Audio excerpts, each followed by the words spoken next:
अगर आप लोग पेटीएम चलाते हैं तो बिल्कुल सावधान हो जाइए। आपको पता है कुछ एक गाइडलाइंस जारी हो चुकी है, रद्द हो सकता है भाई साहब पेटीएम पेमेंट का बैंक लाइसेंस। बात समझ रहे हैं? यानी पेटीएम पेमेंट बैंक का लाइसेंस भी रद्द हो सकता है। आरबीआई बहुत बड़ी बड़ी गाइडलाइंस जारी कर चुकी है और जो भी भाई बहन अपने मोबाइल में पेटीएम रखता है तो जरूर इस बात को और इस वीडियो को पूरा अवश्य देखना, नहीं तो समझ लेना कि आपका पूरा बैलेंस लॉक्ड हो जाएगा, चाहे जितना भी आपका पैसा उसमें भरा हो। बात समझना, बात बड़े पते की है। और साथ ही इतने नहीं, लेकिन आरबीआई ऐसा क्यों कर रहा है आपको कुछ पता है? नहीं पता है दोस्तों। आपको बता दें कि जैसे ऑनलाइन ट्रांजैक्शन आप लोग कहीं भी किया करते थे, 1000, 2000, 10,000, 20,000, 30,000, 40,000, 50,000, कितना भी, लेकिन ऑनलाइन पेमेंट ऐप पेटीएम की जो मुश्किलें हैं वो बढ़ती जा रही हैं। और 2 दिन पहले रिजर्व बैंक ऑफ इंडिया यानी आरबीआई की तरफ से एक गाइडलाइंस जारी हुआ, यानी उन्होंने कहा कि पेटीएम बैंक पर क्रेडिट ट्रांजैक्शन और किसी भी तरह का डिपॉजिट लेने की रोक लगा दी है। अब ऐसा क्यों हुआ? वहीं जमाकर्ताओं की जो सुरक्षा है और सुनिश्चित होने के बाद आरबीआई अगले महीने की शुरुआत में पेटीएम और पेमेंट बैंक के ऑपरेटिंग लाइसेंस को रद्द करने का विचार भी कर रही है। और जैसे जब लेटेस्ट अपडेट आती है तो इसके बाद क्या होता है कि शेयर के दाम भी गिरना शुरू हो जाते हैं। लेकिन आपको बता दें कि मामले की जानकारी रखने वालों को और जो ब्लूमबर्ग को यह भी जानकारी दी है कि उन्होंने कहा कि जो आरबीआई के एक्शन के और चलते पेटीएम के शेयरों का शुक्रवार 2 फरवरी को लगातार दूसरे दिन स्ट्राइक हो गई है और लोअर सर्किट पर आ गया है। जैसे ही आरबीआई की लेटेस्ट अपडेट आती है तो शेयर्स के जो प्राइस वो एकदम डाउन होना शुरू हो जाते हैं।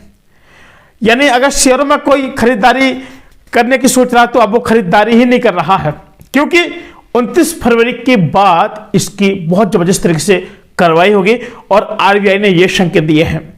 साथ ही बताया कि 29 फरवरी के समय सीमा के बाद कार्रवाई कर सकता है और उल्लंघन के कस्टमर डॉक्यूमेंटेशन और नियमों के दुरुपयोग और मटेरियल ट्रांजैक्शन का खुलासा करना अभी बहुत ज्यादा, मतलब उसका अभी कोई खुलासा ना करना अभी काफी ज्यादा शामिल है। लेकिन अगर देखा जाए यही तो पेटीएम वालों ने भी कुछ जवाब दिया। उन्होंने कहा कि अंतिम फैसला भी नहीं हुआ है, अंतिम फैसला नहीं हुआ है, लेकिन जो भी पेटीएम के रिप्रेजेंटेशन और उसके आधार पर आरबीआई और जो सोच बदल सकती है। और आरबीआई ने अभी तक ईमेल का जवाब नहीं दिया है, यानी वो सोच रहे हैं कि साथ कुछ वार्तालाप होने के बाद साथ कुछ बदलाव हो जाए। लेकिन इतना ही कहां, अब भाई सरकार का तो काफी बड़े डिसीजन लेना है, उनको तो बड़े बड़े लेना है। लेकिन यह 2022 की बात बताते हैं आपको। एक बार क्या हुआ, नवंबर 2000 का समय था, नवंबर 2022 की बात कि आरबीआई ने पेटीएम पेमेंट्स बैंक पर कुछ नियमों के उल्लंघन का हवाला देकर के भी जुर्माना लगाया था। और इसके बाद इन्होंने डेटा का दुरुपयोग और ग्राहकों का अपर्याप्त सत्यापन भी शामिल है। यानी बहुत सारे लोग काफी ज्यादा लंबा लंबा लेन देन कर रहे हैं, लेकिन उसका कोई भी यहाँ पर ऐसा व्यवस्था भी नहीं थी कि हाँ भाई आप इतना लंबा ट्रांजैक्शन कर सकते हैं। लेकिन जो डॉक्यूमेंट्स है उसका भी दुरुपयोग हुआ है। भाई अब पता नहीं कैसा क्या दुरुपयोग हुआ, जब आरबीआई को पता चला तो उन्होंने फिर एक्शन में आए हैं। मार्च 2023 में हुआ था कि केंद्रीय जो बैंक ने पेटीएम पेमेंट बैंक पर नए ग्राहकों को जोड़ने पर रोक लगा दी। कब? 2023 यानी मार्च। और साथ ही फरवरी 2024 रिजर्व बैंक ने पेटीएम पेमेंट बैंक को नए जमा स्वीकार फंड ट्रांसफर और करने से रोक लगा दिया गया है। अब ना तो आप इस किसी भी फंड को ट्रांसफर कर सकते हैं और ना ही किसी बैंक में इसको स्वीकार किया जाएगा। साथ ही बैंक की ज्यादा सर्विसेज को प्रतिबंधित कर दिया गया है पेटीएम की तरफ से। लेकिन फिलहाल अगर बात की जाए तो पेटीएम काफी अच्छा था, लोगों के लिए यूज के लिए बहुत अच्छी बात थी। लोग कहीं भी जाकर पेटीएम का यूज कर सकते थे, अपने मोबाइल नंबर से पेटीएम का बना लेते थे, बड़े आसानी के साथ कुछ भी छोटा मोटा बड़ा कुछ भी ट्रांजेक्शन कर लेते थे। लेकिन क्या है ये एक्शन का कारण, क्या है सवाल जवाब। अब बात बता दें आपको कि जो डेटा सुरक्षा में जो उल्लंघन क्या है। पहली बात, यानी बैंक ने ग्राहकों की उचित जांच नहीं की थी, या फिर बैंक ने ग्राहकों के डेटा को सुरक्षित रखने के लिए पर्याप्त उपाय नहीं किए थे, या फिर बैंक ने डेटा सुरक्षा के लिए आरबीआई के नियमों का पालन नहीं किया था, या फिर लेन देन में कई सारी ऐसी अनियमित, कई सारी जो क्या बोलते हैं ना कि अनियमितताएं, काफी सारी समस्याएं हैं, या फिर बैंक ने ग्राहकों को धोखाधड़ी या लेन देन में अनियमितताओं से बचाने के लिए पर्याप्त उपाय नहीं किए थे, या फिर बैंक ने लेन देन में पारदर्शिता की कोई कमी दिखाई थी। कोई ना कोई तो वजह होगी, काफी सारी जब 2022 में जब एक बार जब खुलासा हुआ था तो कहते कि इनके मिसयूज डॉक्यूमेंट्स हो रहे लोगों के।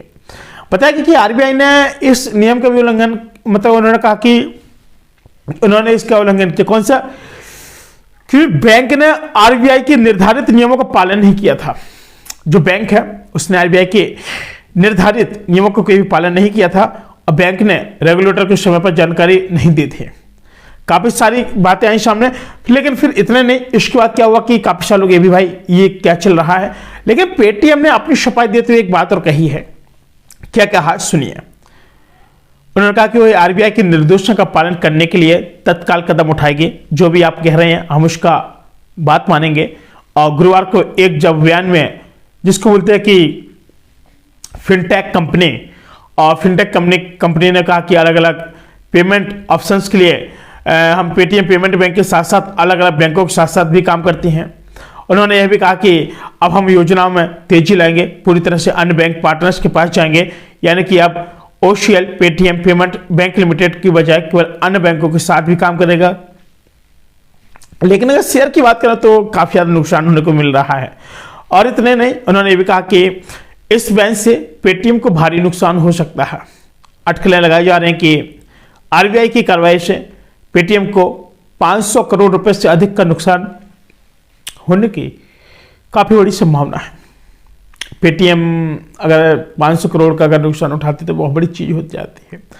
और इसमें कुछ अहम फैसले आने वाले हैं और जो समय में आ सकते हैं आगे साथ ही। लेकिन आपको बता दें कि इसके साथ ही पेटीएम जो ब्रांड 197 यानी जिसको बोलते हैं कम्युनिकेशंस लिमिटेड के शेयरों में भी 20% की गिरावट सामने आ गई है। देखिए, जो बैंकें थी तो बैंक वालों ने तो बहुत अच्छे, मतलब उनके सारे रिस्पॉन्स अच्छे थे। लेकिन होता क्या कि जब कहीं अगर बैंक में जब गिरावटें आती हैं, शेयर्स में गिरावटें आती हैं, तो इससे काफ़ी ज़्यादा लोगों को बहुत बड़े बड़े नुकसान भी हो जाते हैं। अब लोगों की उम्मीद रहती है कि शायद ये बहुत अच्छा रिस्पॉन्स रहेगा हमारे लिए अगर लोग इसके शेयर्स ले रहे हैं।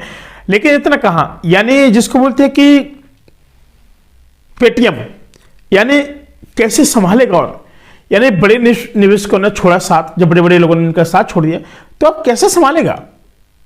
अब आरबीआई के एक्शन से एकदम भाई भूचाल आ गया है।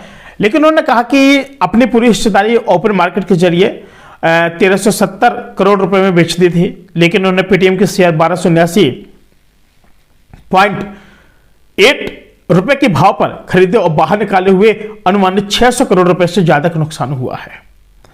काफी सारे लोगों ने तो अभी जो लेटेस्ट अपडेट मिली है कि मतलब शेयर्स भी कई लोगों ने अभी क्या कि देखे कि भाई एकदम डाउन हो रहे हैं तो लोग माइनस में भी अभी बाहर निकलते जा रहे हैं।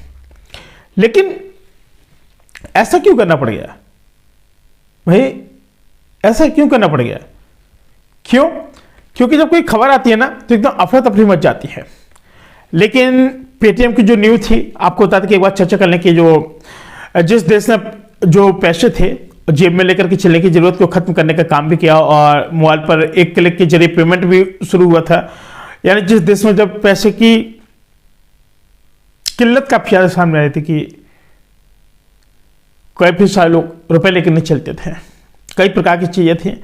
इस वजह से ये पेटीएम बनाया गया। लेकिन पेटीएम ने काफी सारे डॉक्यूमेंट दस्तावेज के साथ कुछ पता नहीं क्या कैसे समस्याएं हुई, जिसके चलते आरबीआई ने कड़ा एक्शन लिया। और आज इस समय जो पेटीएम पर जिनके भी जो रुपए हैं भाई अपने अपने खातों पर ट्रांसफर कर लें, और नहीं तो आपका भी जो खाता जो पेटीएम में रुपए रहेगा वो ये समझिएगा कि वो रुपए ट्रांसफर ही नहीं हो पाएगा।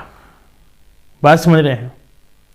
तो समय रहते हुए आप लोग अपने अपने बैलेंस को अपने अपने पास शेयर अवश्य कर लें। साथियों, फिलहाल आज के लिए इतना ही। मिलते हैं कोई नई वीडियो में, तब तक के लिए नमस्कार।